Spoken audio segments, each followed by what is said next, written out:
So my kids and I have this thing that we like to do where we go on Disney Plus, like if we're trying to find something to watch, and instead of finding something to watch, we just watch trailers forever. It doesn't matter if they're trailers for shows and movies that we've already seen or ones that are upcoming. Our favorites are the ones that like really pique our interest, and we will legitimately watch them over and over and over again. And it got me thinking, students look at the way we open lessons and units the same way that my kids and I look at trailers. The gateway activity is basically the trailer for what's to come in the classroom. And if it falls flat, that's the one that we're not going to finish, right? Like we're not going to finish watching that trailer. I have already lost most of our students before we even start. Which is why we care so much about it. And so one of our very favorite strategies that we want to share with you right now is a gateway activity using picture books. Picture books are the perfect little intro to big concepts and themes. They're engaging in a way that's unexpected. Here's a fun fact. We have a whole lesson ready made for you and absolutely free to download that uses the book Cloudy with a Chance of Meatballs. And we use it to introduce the genre of dystopia and all of the big ideas within it. So if you've ever been in the market for tricking and deceiving your students with something that's really engaging and fun, this is the lesson for you. Every single time we use Cloudy with a Chance of Meatballs in the classroom, students are walking away intrigued. They're talking to each other. They're talking out the door about what happened in class. I mean, dreams really do come true. And they're thinking about what's coming the next day. All of these signs of a very successful gateway lesson. And did we mention that the whole lesson is free? You can go and download it right now and come back to it whenever you are ready. Head to the show notes for this episode or go to shop.bravenewteaching.com/cloudy to download this lesson today. We can't wait to see how it works in your classroom. This episode is brought to you by Curriculum Rehab by us, the team here at Brave New Teaching. It is the first and only teacher PD of its kind, a course to help teachers like you by guiding you through creating your own personal framework for curriculum.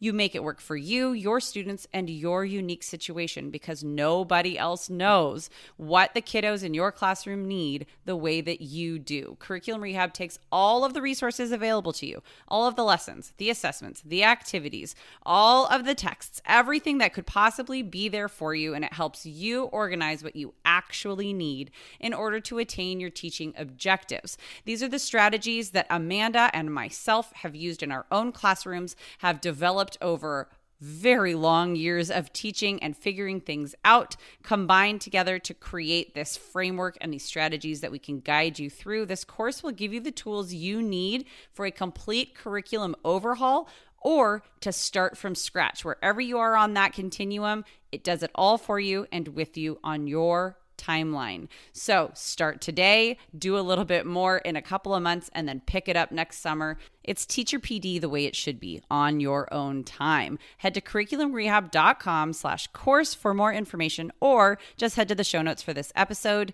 We cannot wait to see you there. It's finally time to take control of what goes on in your own classroom and create the curriculum of your dreams. All right, let's get back into the show.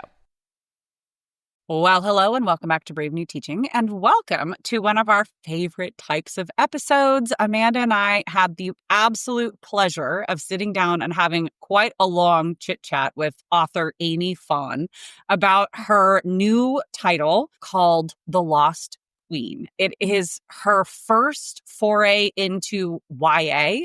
And I mean, anybody who's listened to the podcast or at least followed me for like half a second knows that I am obsessed with YA literature, especially novels. And this one is a fantasy. It's got fantasy elements. It's called a historical fantasy. Anyways, we chit-chatted about all sorts of things, about the love of stories, about how Aimee got into writing in the first place and like her journey as a Vietnamese American and growing up in Southern California and the stories that she wanted to see as she was growing up, and then finding out that she like really did have the power within her to bring these stories to light and bring them to an audience that was really craving stories about the experiences that she could bring to light and like talk about.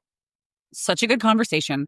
So good. And we like went on and on. In fact, the three of us, that this is going to be a 2-part episode, this interview. So right now you're about to jump into part 1.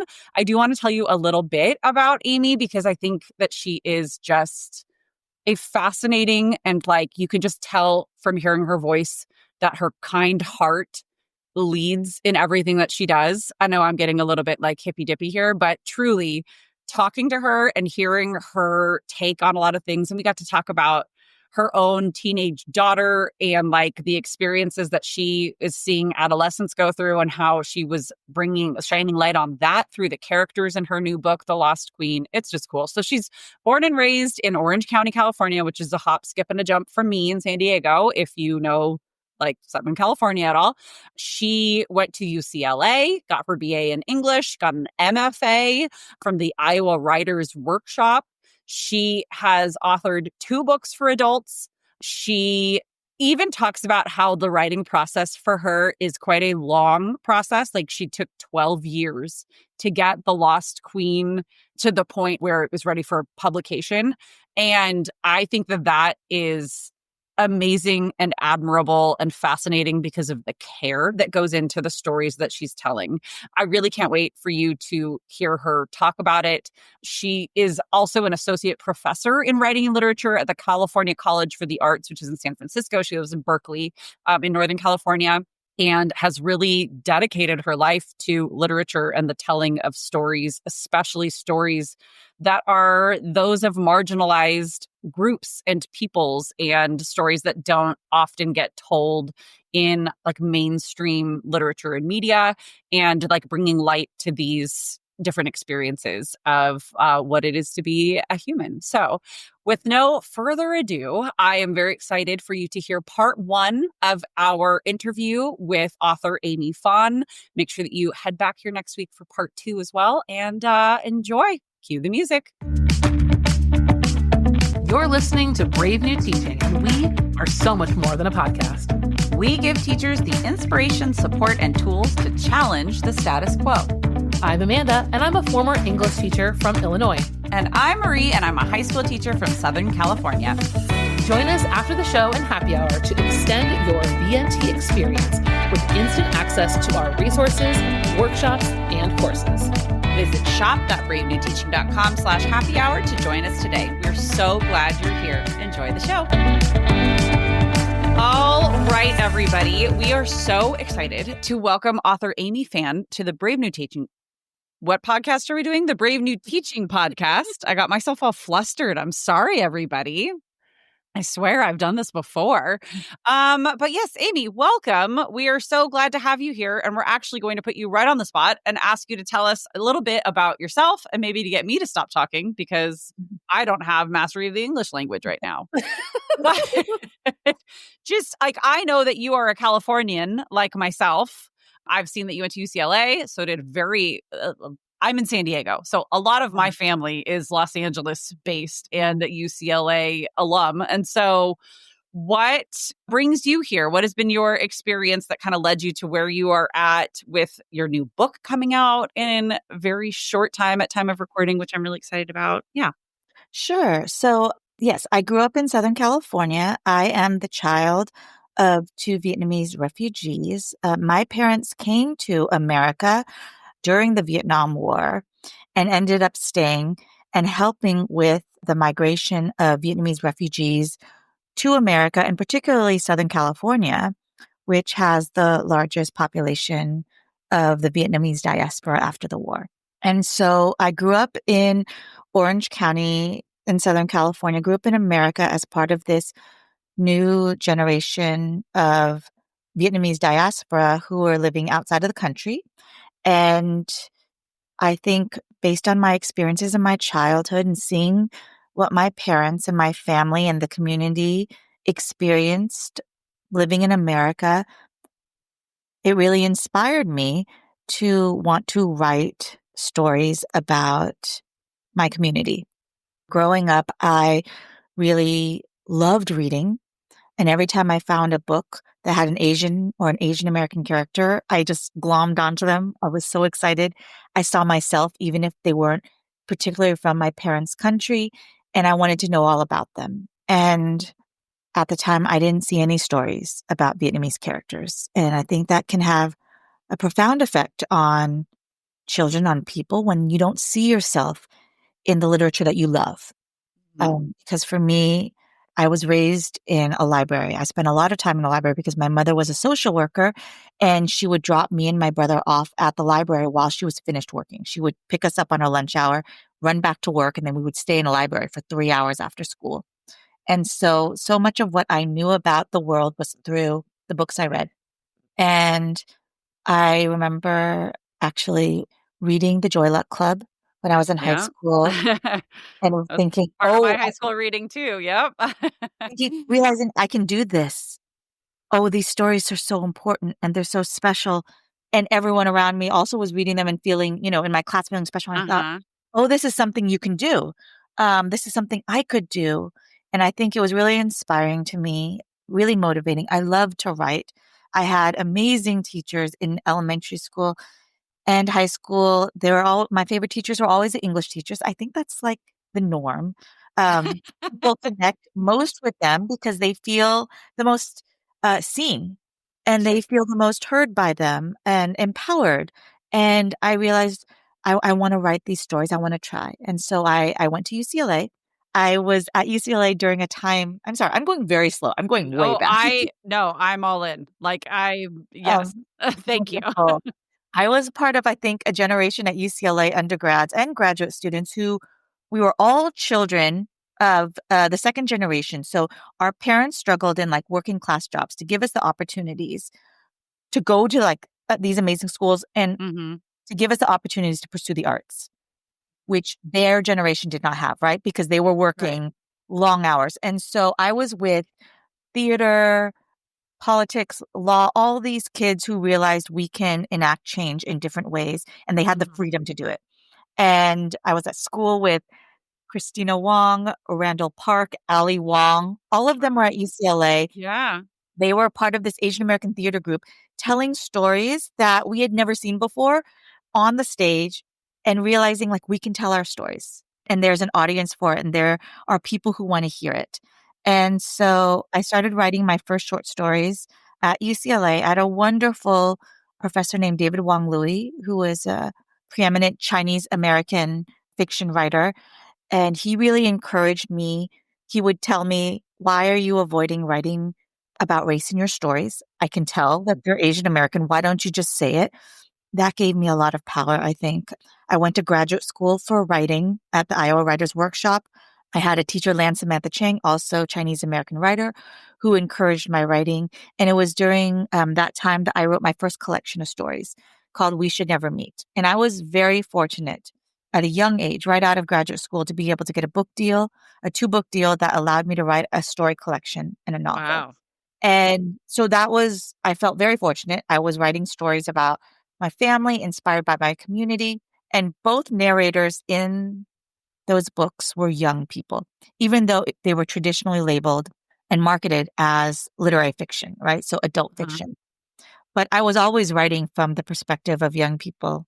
And so when it came to the time where I was thinking about my third book project, right after We Should Never Meet, which was the collection of stories, and the re-education of Cherry Chung, which was a novel, I realized I wanted to write about the Chung sisters. And the Chung sisters it's a Vietnamese mythology about the two founding queens of Vietnam. And they're called Hai Bai Chung in Vietnam.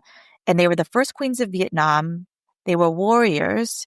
They rebelled against the Han dynasty and the Han army, China, in order to declare Vietnam as an independent country. Wow. And they ruled for 3 years. Just 3 years.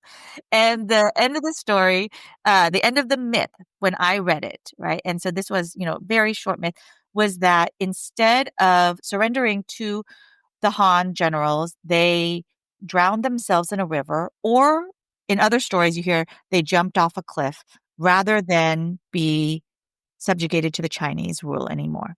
But another version of the story said that they never landed, meaning when they jumped or they drowned, their bodies were never found. Mhm. And I found that to be an intriguing premise. And I thought, what would have happened if they never died.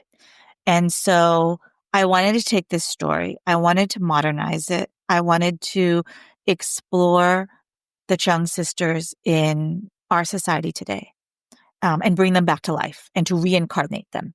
And so I wanted to write about them as young teenagers growing up in California and coming to terms with who they are now and what this world is now. And as I was writing, I realized this is young adults, Mm-hmm. and not only young adults, this is fantasy.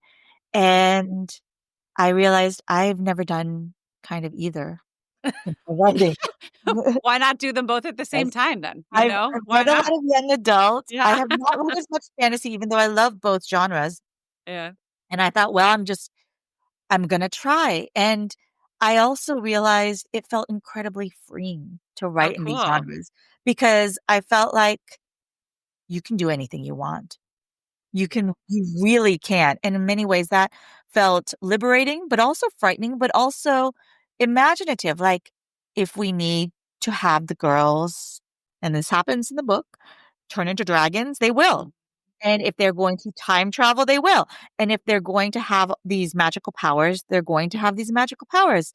So that felt really exciting to write, but hard, very hard to Yeah, write I can also. imagine. Yeah. Yeah. And it took me a long time. It took me 12 years to write this book. Wow. Oh my It gosh. took a long time. I'm a slow writer anyway, because I think I sit with characters for a long time. They tend to live with me, and and they don't always tell me what they want to do, and don't always tell me their motivations, and I have to be patient with them. And I also had incredible agents and editors who were like, "This is great.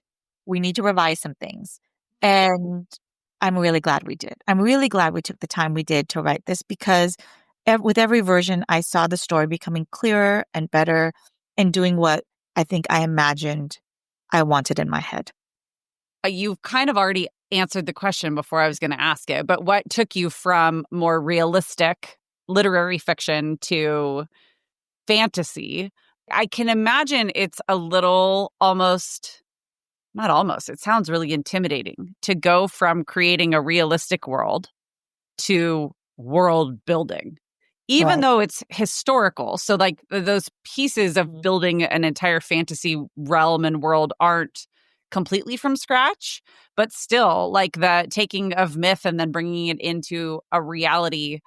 I don't even know where my question's going. I'm Oh, I fascinated know. by that whole process because that is so cool. Yeah, it is cool. And to create it though, it's like a recipe for writer's block. You kind of feel I frozen can about imagine. Yeah. where to begin. Because I think Right. when people are reading, you have a perception of a reality. The reader is imposing their own reality on there and taking Absolutely. references that they have in order to visualize your story. And with fantasy, you're counting on your readers. They have, of course, they're not coming in with a blank slate, but they are coming in with expectations of what are you going to paint for me? And you want to make sure you get the details right. You want to make sure you're not over explaining and being tedious. And you want to make sure that you are inspiring and instigating moments of like places of myth that the readers can recognize, but also go off and have confidence that your world is unique, right? And believable. Because once that is set, they'll follow characters anywhere. They'll follow Oh, any sure. plot as long as they believe in the world. And in terms of how I went from literary fiction to young adult like fantasy, it's because I started teaching young adult literature at my college that Uh-huh. really inspired it. So I teach at an arts college, California College of the Arts in San Francisco. And this is a small arts college, and we have mostly visual arts students, right? We have students who are also writers and readers, but for the most part, many of them are visual learners. Mhm.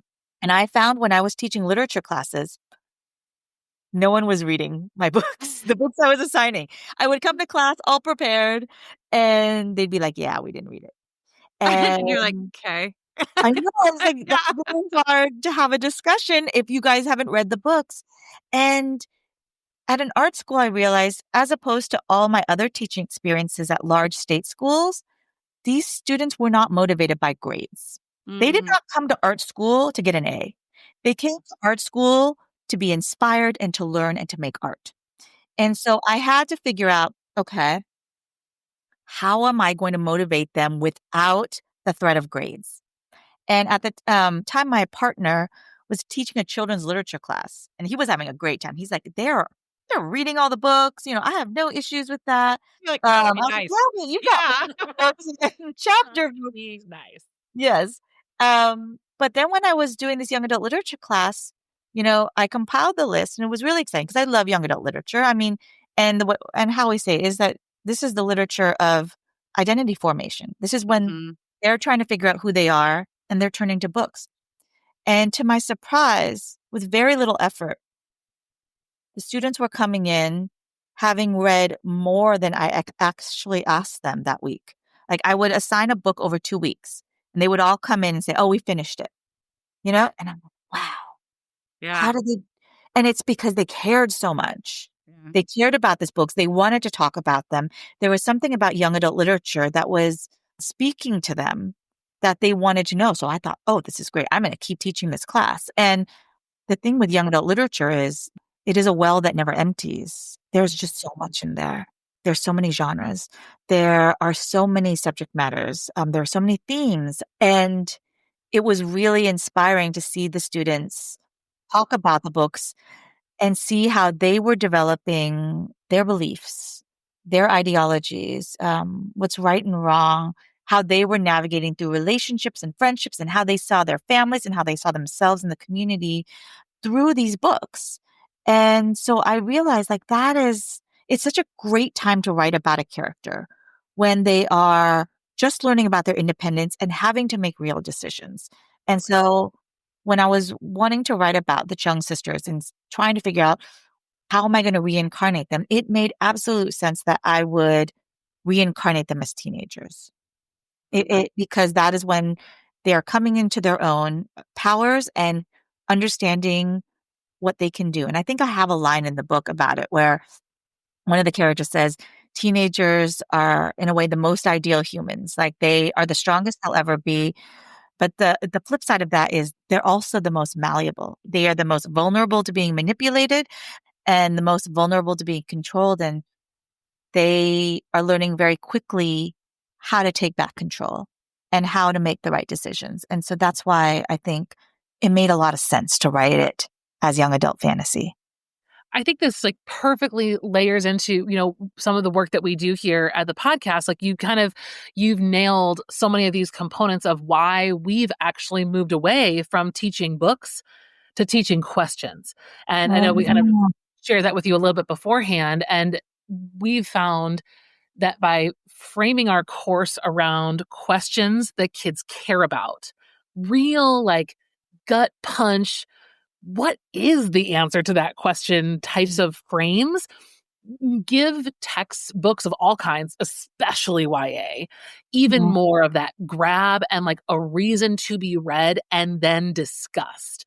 And so I guess my question for you, I'm really curious, like kind of knowing that and thinking about that, we would love to, we are here introducing the Lost Queen to our teachers, and teachers are going to love this interview. They're going to go get Lost Queen for their classrooms.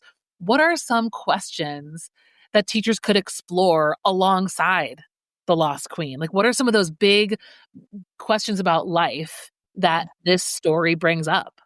Oh, thank you. That's also a great idea. I can't tell you how many kids will say, I don't know why I'm reading this book in class. But if they have the Yeah. question first, then they know.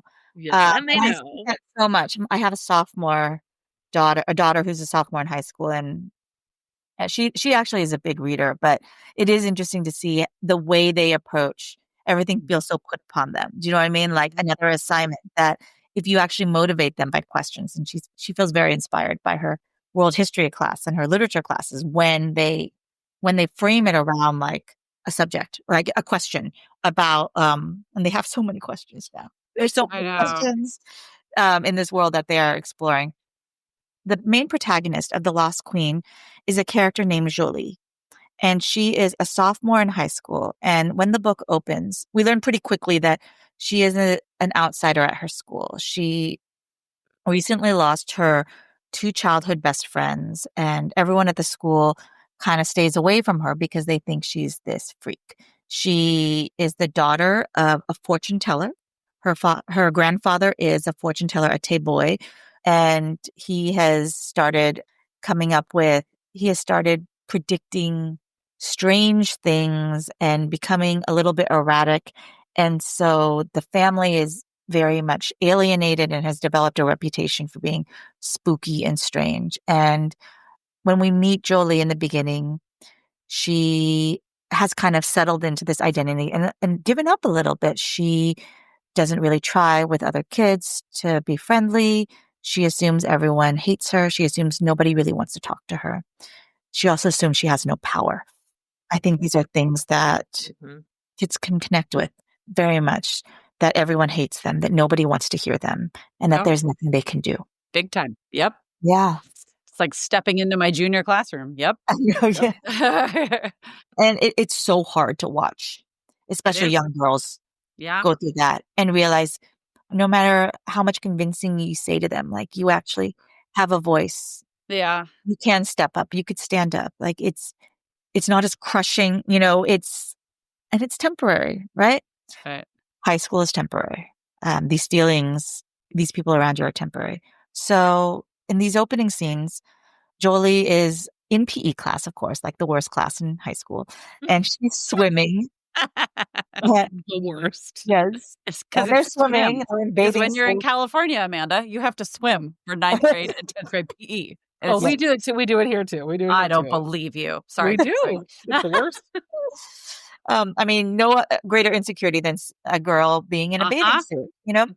So she's swimming. This was also something she used to. She was a champion swim team member, and then she gave it up during, when she lost her friends. And then we realized later something bad had happened at a swim meet previously, and we find out later, and it's all connected. Then as she's swimming, she sees something strange in the water, and she basically rescues another girl from drowning in the water. And during that experience, they have like this magical connection.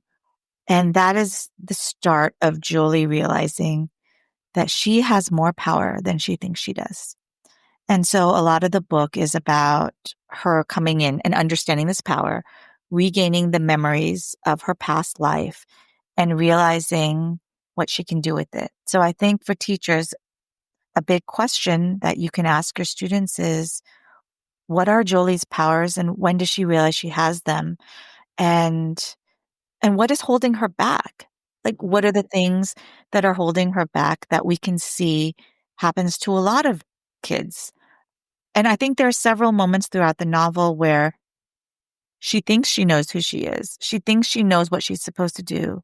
And they change because Jolie also has to realize who she has to believe and who she can trust. And so much of it, I think, is like not being passive in your life, of being active and being able to believe in yourself. So I think that is a huge theme in the book of realizing and understanding your own power and how you can use it and understanding who you can trust.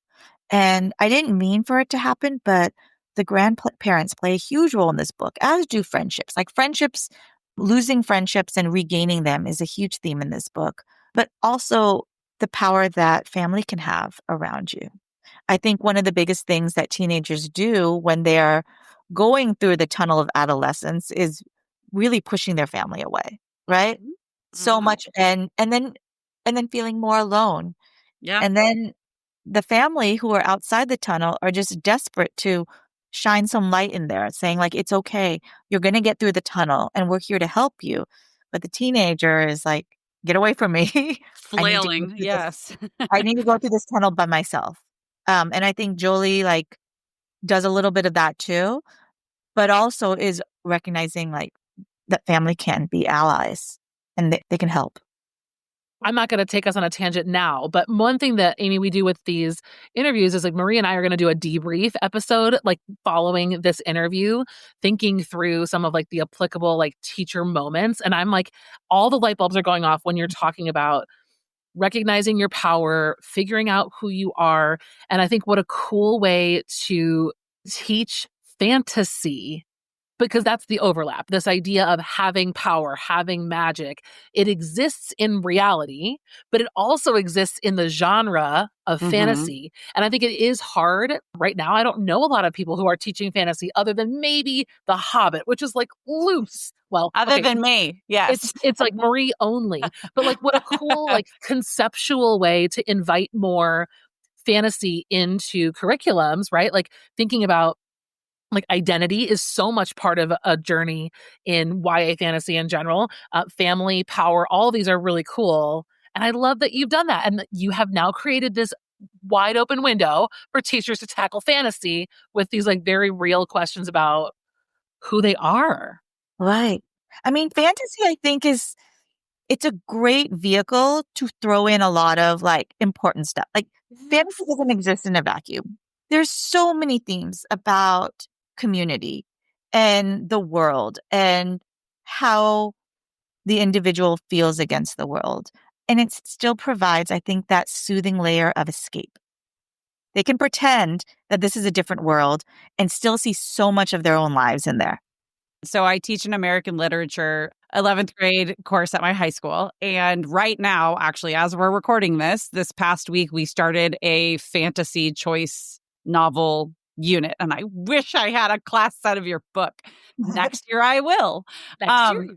Yes, because kids get to like go through. I have all of these different offerings. And basically, it's just that I want them to hear from diverse American voices, like throughout history, but like the more contemporary, the better, I'm finding, frankly. And it's really hard to find different titles that are appropriate for a high school class. I can find tons of fantasy novels, but the appropriateness Oh my for God. 16-year-olds, They can get so smutty, can't they? OMG. And I mean, listen, I'm all in, but I'm a mother of two, like Yeah. I've been doing this for a minute. I'm not going to give this to somebody else's baby.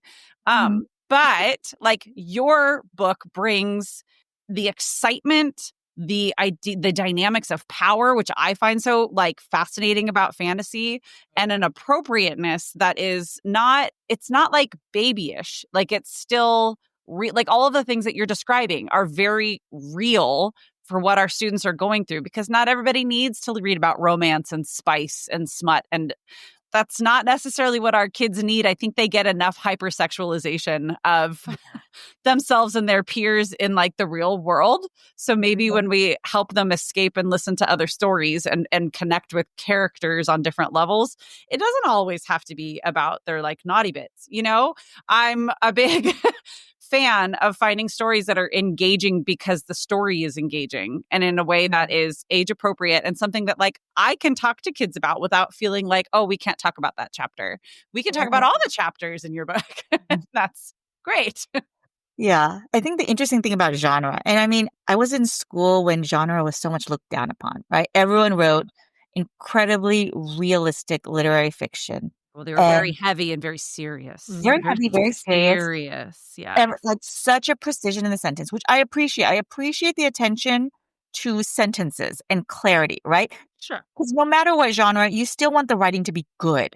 Oh, You yeah. still need the sentences to surprise you and to carry you through the story and to not trip you up. But what I find so fun about writing in a genre is that you're always subverting expectations. You're always surprising.